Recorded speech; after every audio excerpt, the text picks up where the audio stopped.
The crystal glass chimed against the silver spoon, silencing the room, instantly. We were in a private dining suite in Boston, surrounded by walls of cold glass that reflected the city lights like captured stars. My father, Robert, stood up, beaming at my sister, Ashley. He didn't look at me. He never looked at me. He raised his glass of vintage champagne and said, loud enough for the waiters to hear, to Ashley, to the only one of my children who truly understands the meaning of ambition and legacy. The room erupted in applause. They clapped for the golden child. They clapped for the future IPO. I didn't flinch. I didn't cry.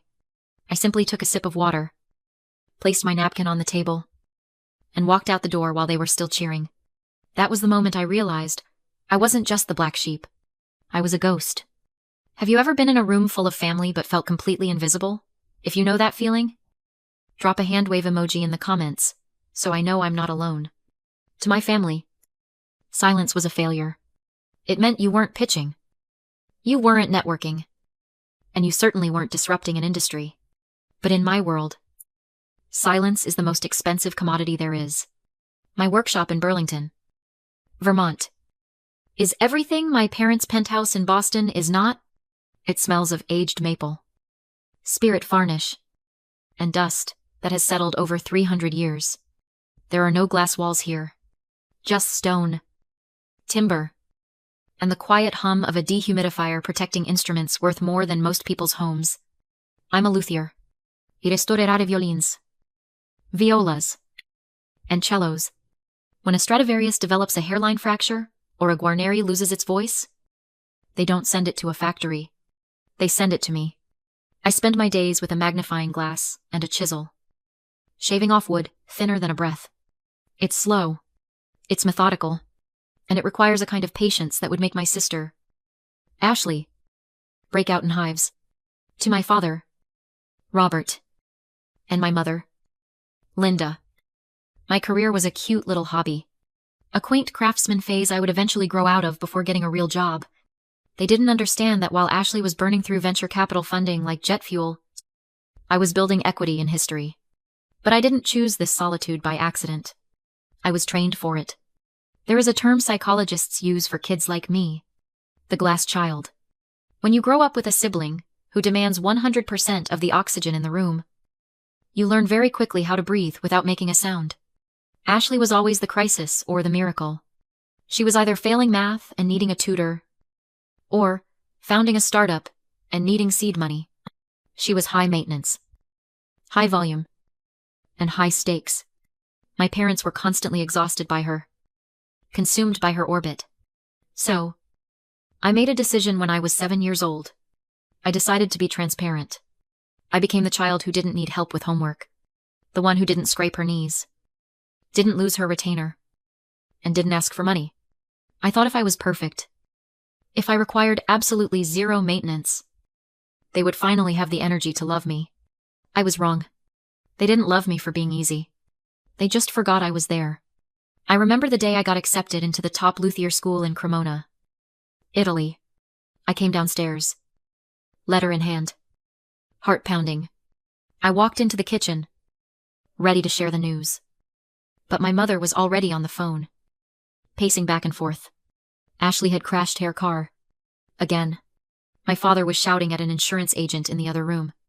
I stood there by the refrigerator for 10 minutes, holding the paper that defined my future.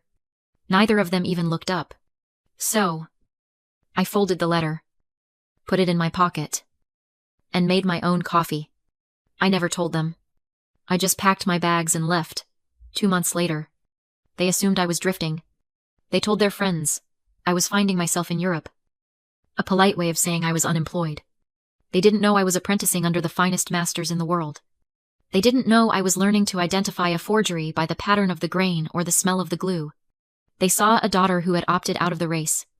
I saw a woman who had finally stopped running for a trophy that didn't exist. For 10 years, I let them believe what they wanted. I let them think my beat-up Volvo was a sign of struggle, not a choice. I let them think my silence was submission. But they forgot one thing about silence. It's not empty. It's full of answers. And while they were busy shouting about their legacy, I was quietly, meticulously building my own. I just didn't realize that eventually, the noise of their world was going to come crashing through my front door, demanding to be saved. It had been 6 months since I walked out of that dinner in Boston. And in that time, my phone hadn't rung once. No apology. No check-in.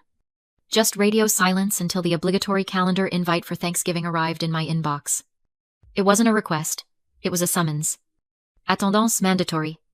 2:00 p.m. The estate. I pulled my 10-year-old Volvo station wagon into the circular driveway of my parents' home in Connecticut. It looked ridiculous, parked next to my father's S-Class Mercedes and Ashley's brand new Porsche Cayenne. My car was covered in road salt and filled with tools. To a rolling testament to a life they considered a failure. I sat in the driver's seat for a full minute, watching the house.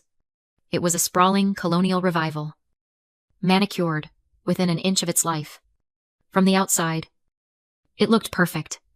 But I know better than anyone that rot always starts from the inside out. I took a breath, steeled my nerves, and walked to the front door. I didn't even have to knock.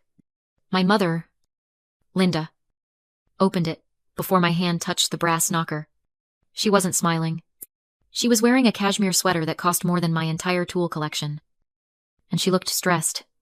"You're late," she said, turning her back on me immediately. "Samantha. Thank God. The coat check closet is a disaster. The hangers are all tangled. Can you fix it before the rest of the guests arrive? And please, move that car around the back. We don't want it cluttering the front photos." "Hello to you two." "Mom." I didn't argue. I didn't say, "It's good to see you," or "Happy Thanksgiving." I just did what I was told. I moved the car to the service entrance and spent 20 minutes untangling hangers in the coat closet. It was the perfect metaphor for my role in this family. I wasn't a guest. I was the staff member they couldn't fire because we shared DNA. When I finally walked into the living room, the atmosphere was brittle.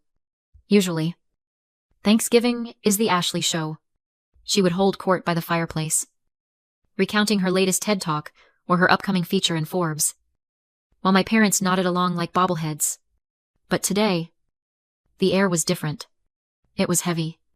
Ashley was standing by the window, and she looked terrible. Her skin was pale, almost gray, and she was vibrating with a manic energy that made me uncomfortable just watching her. She wasn't holding a glass of wine. She was gripping her phone so hard, her knuckles were white. Every few seconds, she would swipe the screen, read something, and then look around the room with wide, terrified eyes. "Is she okay?" I asked quietly.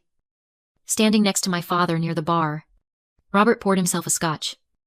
"Neat." He didn't look at me. "She's just under a lot of pressure, Samantha. High-level stress. Something you wouldn't understand." "Right," I said, my voice flat, because fixing a 300-year-old instrument that can shatter if you breathe on it wrong is basically napping. He ignored me. "She's closing a major round of funding. It's a delicate time. Just stay out of her way today. Don't bore her with your little wood projects." I looked back at Ashley. I've spent my life studying tension. I know exactly what happens when you apply too much pressure to a structure that isn't built to hold it. Wood warps. Glue joints snap. Varnish cracks. Watching my sister pace back and forth, ignoring the hors d'oeuvre, I recognized the signs immediately. This wasn't the stress of success. This was the panic of a collapse. "Where's Jason?" I asked, realizing her husband wasn't hovering by her side like usual. "Business trip," my mother chimed in, walking past with a tray of crystal glasses. "Now, Samantha, stop asking questions and help me set the table. One of the chairs in the dining room is wobbly. Can you look at it? You're handy with that sort of thing." I almost laughed. I restore instruments for the London Symphony Orchestra, and my mother wanted me to fix a dining chair. But I nodded. "Sure, Mom." I knelt under the mahogany table, tightening a loose screw with a pocket knife I kept on my keychain. From down there, all I could see were their shoes. My father's polished Oxfords, pacing, my mother's heels, clicking anxiously, and Ashley's designer boots, tapping a frantic rhythm against the hardwood floor. Tap, tap, tap. They thought I was beneath them. Literally and figuratively. They thought I was the safe, boring, invisible daughter who could be ordered to fix the furniture, while the real adults discussed the world. But they forgot that when you're invisible, you see everything. And from where I was kneeling, the foundation of this family looked ready to give way. Dinner was served in the formal dining room. My mother had set out the good china. The stuff we weren't allowed to touch growing up. The turkey was dry. The conversation drier. My father droned on about the market. About interest rates. About positioning. Ashley barely touched her food. She just kept staring at her phone, which was sitting face down on the table next to her wine glass. Ashley. Darling. Eat something. My mother cooed. You're wasting away. I'm not hungry. Ashley snapped. And her voice tight. My battery died. Does anyone have a charger? I think there's one in the kitchen. I offered.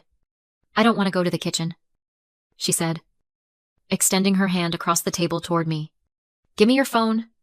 I need to check the aftermarket ticker for TechStream. He hesitated. My phone was in my pocket. Silent. It held the only secret I had ever kept from them. Use Dad's. Dad's font size is set to billboard. She sneered. Just give me yours. Samantha. God. Why do you have to be so difficult about everything? I pulled my phone out. I unlocked it. I handed it to her. It was a calculated risk. I assumed she would just open the browser. I forgot about the notification settings. I forgot that sometimes the universe has a sense of humor. Ashley grabbed the device. Her manicured nails clicking against the screen. She tapped the browser icon. And then, right as she was about to type, a banner notification dropped down from the top of the screen. It was green. It was bright. And it stayed there for a solid 4 seconds. Private Client Services Wire Transfer. Received $28. Sube. Ling ling ling. 00. Sale of the Guarneri and Bitcoin liquidation complete. Ashley froze. Her eyes didn't just widen, they dilated. She blinked. Once. Twice. Like she was trying to clear a hallucination. Then she started to laugh. A high, brittle sound that bounced off the walls. What is this? She looked up at me, holding the phone out like it was a dirty tissue. Is this a game? Do you have some kind of fake bank app on here? Let me see. My father demanded, reaching over and snatching the phone from her hand. He adjusted his glasses, squinting at the screen. He read the notification. He read it again. Then he looked at me. And for the first time in my life, I saw him actually see me. $28 million. He whispered. My mother dropped her fork. It clattered loudly against the china. What, Robert? What did you say? It says a wire transfer was received. My father said, his voice trembling slightly. 28,400,000. He looked up at me, his face pale. Samantha, is this real? I reached across the table and gently took the phone back from his shaking hand. I slipped it into my pocket. It's not a glitch, I said calmly. And it's not a game? The silence that followed wasn't just quiet. It was a vacuum. It sucked the air right out of the room. Ashley was staring at me with her mouth open. My mother looked like she was about to faint. And my father looked at me not with pride, but with a sudden, terrifying hunger. Where? Ashley stammered. How? You fix violins. You live in a shed in Vermont. How do you have $28 million? I restore history. I corrected her. And I made some very good investments a long time ago. Investments I didn't feel the need to broadcast. You hid this, my mother whispered, clutching her pearls. You let us think you were? Struggling. You let us worry about you. You didn't worry about me? Mom, I said, cutting through her performance. You pitied me. There's a difference. Ashley stood up so fast her chair tipped over backward, crashing onto the floor. This isn't fair, she screamed, her face flushing red. I have been killing myself. I have been working 80-hour weeks. I am building an empire. And you? You just stumble into a fortune. Is it even legal? Did you steal it? Sight down. Ashley. I said. My voice wasn't loud, but it had an edge I'd never used with them before. It's perfectly legal. And unlike your company, my assets are liquid. That was the wrong thing to say. Or maybe it was the exact right thing. Because the moment the word liquid left my mouth, the energy in the room shifted. The shock evaporated. The hunger took over. They weren't looking at their daughter or their sister anymore. They were looking at a lifeline. And I knew, with a sinking feeling in my gut, that dinner was over. The hunt had begun. We moved to the living room. But nobody sat down. It felt less like a family gathering and more like a tribunal. My father poured himself another drink. His hand shaking so badly, the crystal decanter clinked against the glass. Ashley was pacing again. But this time, her eyes were locked on me. Explain. My father demanded. He didn't ask. He ordered. Where did it come from? Samantha, don't give me that investments vagueness. Money like that doesn't just appear. I told you, I said, leaning against the mantel. I kept my posture relaxed, deliberately contrasting their panic. The bulk of it came from a single transaction. Last year, a fake Guarneri del Gesù appeared on the market in Vienna. Everyone thought it was a 19th century copy. I knew it wasn't. I bought it for $40,000. I spent 8 months removing 2 centuries of bad varnish and documented the provenance. It authenticated. I sold it to a private collector in Tokyo for $12 million. And the rest, Ashley snapped. 12 is not 28. Bitcoin. I said simply. I bought a few $1,000s worth, back in 2013. I forgot about the wallet on an old hard drive until last month. I liquidated it. Ashley let out a bitter laugh. Luck. It's just dumb luck. I'm building a platform that changes how people interact with data. And you? You found a lottery ticket in a dusty violin case. It wasn't luck, Ashley. It was knowledge. I saw value where everyone else saw junk. That's my job. It doesn't matter how she got it. My mother interrupted. Stepping forward. Her voice was trembling, but her eyes were sharp. The point is, she has it. Thank God. She has it. She looked at my father. Robert. Tell her. My father took a long swallow of his scotch. He looked old suddenly. The confident patriarch who toasted to ambition just an hour ago was gone. In his place was a desperate man. Ashley is in trouble. Samantha, he said heavily. I figured. I said, is it the burn rate? Or did the new round of funding fall through? It's the SEC, Ashley whispered. She stopped pacing and slumped onto the sofa, burying her face in her hands. They're investigating TechStream for revenue inflation. They froze our corporate accounts this morning. If I don't cover a $5 million shortfall in the operating budget by Monday, the auditors are going to flag it as fraud. I'll go to prison. Samantha. Federal prison. I stared at her. You cooked the books? I didn't, she cried. Looking up. I moved some numbers around. I recognized revenue early. Everyone does it. I just need to bridge the gap until the Series B closes. It's a bridge loan. That's all. A bridge loan. I repeated. $5 million. We need it. Samantha. My mother pleaded, reaching out to touch my arm. I flinched away. It's not just Ashley. It's us. What do you mean? It's you. My father looked at the floor. We leveraged everything, he admitted, his voice barely a whisper. To keep TechStream afloat last year, we liquidated my retirement. We took a second mortgage on this house. We even borrowed against the life insurance policies. Here is the condensed version of the story, retaining all key plot points and emotional beats. My face went cold as my parents confessed they were broke. They had bet everything: the house, their reputation, their retirement on my sister Ashley's fraudulent business. Now that the golden child was sinking, they demanded I use my $28 million savings to bail them out.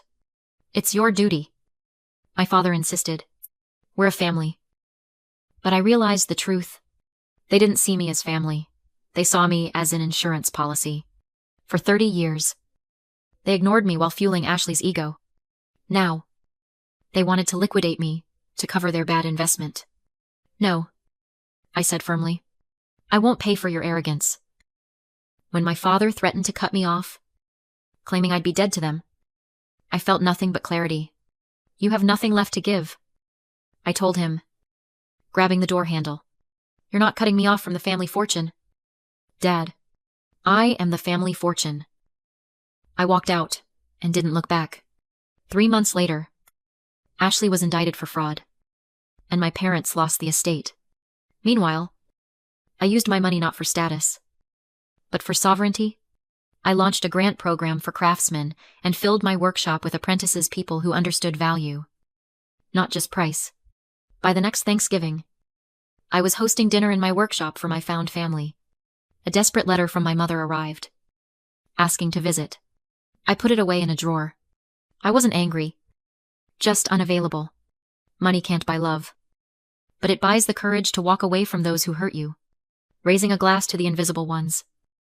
I finally felt something I never had in that mansion. I felt home.